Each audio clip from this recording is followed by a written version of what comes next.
Goeiemôre, broers en susters, in die naam van Jesus Christus. Ons lees in Matteus 6 vers 14. As julle bereid is om ander mense te vergewe, sal die Here ook julle vergewe. Maar as julle weier om ander te vergewe, dan sal Vader julle ook nie vergewe nie. Kom ons bid. Abba Vader, wat in die hemel is,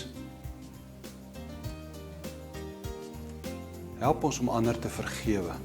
Almal wat ons ontmoet, dat ons in vergifnis sal lewe, sodat U ons ook vergewe.